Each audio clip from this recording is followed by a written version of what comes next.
নিৰ্মাণৰত অৱস্থাত থকা ঐতিহাসিক ধুদৰালিৰ ওপৰত ডাম্পাৰৰ দৌৰাত্মই জ্বলা-কলা খুৱাইছে ৰাইজক। খুমটাই আধাৰ সত্ৰত তীব্ৰবেগী ডাম্পাৰৰ দৌৰাত্মত অতিষ্ঠ স্থানীয় ৰাইজে আজি ক্ষোভ উজাৰি কেইবাখনো ডাম্পাৰ অৱৰোধ কৰি ঘণ্টা ঘণ্টা ধৰি ৰখাই থয়। উল্লেখ্য যে বিধ্বস্ত পথটোৰ নিৰ্মাণ কাৰ্য চলি থকাৰ সময়ত ৰাস্তাটোত সৃষ্টি হোৱা প্ৰচণ্ড ধূলি সেৱন কৰি স্কুলীয়া ছাত্ৰ-ছাত্ৰীৰ পৰা জ্যেষ্ঠ নাগৰিকলৈ সকলোৱে বিভিন্ন বেমাৰ আজাৰত আক্ৰান্ত হৈ পৰিছে। বিশেষকৈ এই পথছোৱাত নিৰ্মাণকাৰী প্ৰতিষ্ঠান গৌতম কনষ্ট্ৰাকশ্যন প্ৰাইভেট লিমিটেডৰ তীব্ৰবেগী ডাম্পাৰসমূহে নিয়ন্ত্ৰণহীনভাৱে পথটোত অহা-যোৱা কৰি ধূলিৰ কুঁৱলীৰ দৰে পৰিৱেশৰ সৃষ্টি কৰিছে, যাৰ ফলত বহু পথ দুৰ্ঘটনাও সংঘটিত হৈছে। আজি আধাৰ সত্ৰ অঞ্চলৰ স্থানীয় ৰাইজৰ অতিষ্ঠ হৈ ডাম্পাৰসমূহ পথৰ ওপৰতে আবদ্ধ কৰি ৰাখে।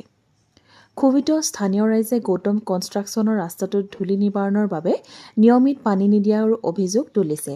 লগতে জিলা আয়ুক্তক ডাম্পাৰসমূহৰ উপদ্ৰৱৰ বিৰুদ্ধে বিহিত ব্যৱস্থা গ্ৰহণ কৰিবলৈ আহ্বান জনায়। আপোনালোকে ৰাইজে মিলি আজি ডাম্পাৰবিলাক অৱৰুদ্ধ কৰিছে, কি কাৰণত অৱৰুদ্ধ কৰিবলগীয়া হ'ল? আচলতে এই গৌতম কনষ্ট্ৰাকশ্যন নামৰ এই কোম্পানীটোৱে ৰাস্তা বনোৱাৰ নামত সাধাৰণ ৰাইজক যি অতিষ্ঠ কৰিছে, আচলতে সেইটো কাৰণেই আজি আমাৰ এই ডাম্পাৰখিনি ৰখোৱা হৈছে।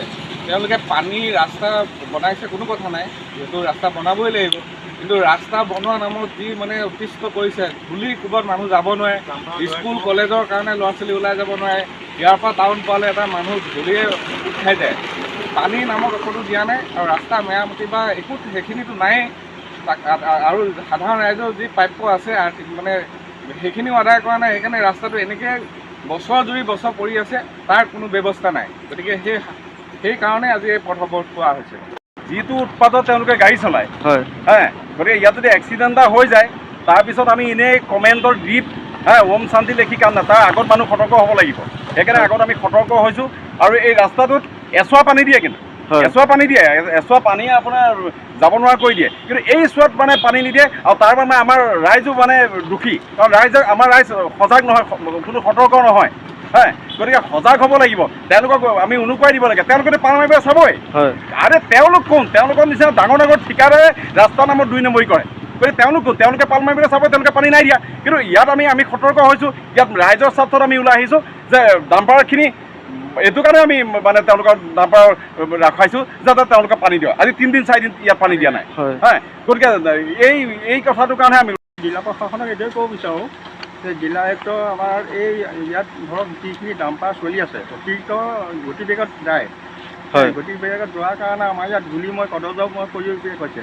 সৰু সৰু ল'ৰা ছোৱালীৰ পৰা ধৰি ডাঙৰলৈকে পাতি এতিয়া বেমাৰ আজাৰ হৈ গৈছে সেইবিলাক। গতিকে আমাৰ এই ডাম্পাৰবিলাক আমি এইটো কাৰণে আজি অৱৰোধ কৰিছোঁ যে ইয়াত পানী দিয়া ব্যৱস্থাটো সোনকালে কৰক, পানী দিয়া ব্যৱস্থাটো কৰক, ৰাস্তাটো উন্নতিকৰণটো কৰাটো কৰক। ভাস্কৰ ৰাজগুৰু ৰিপোৰ্ট, দৃষ্টিকোণ।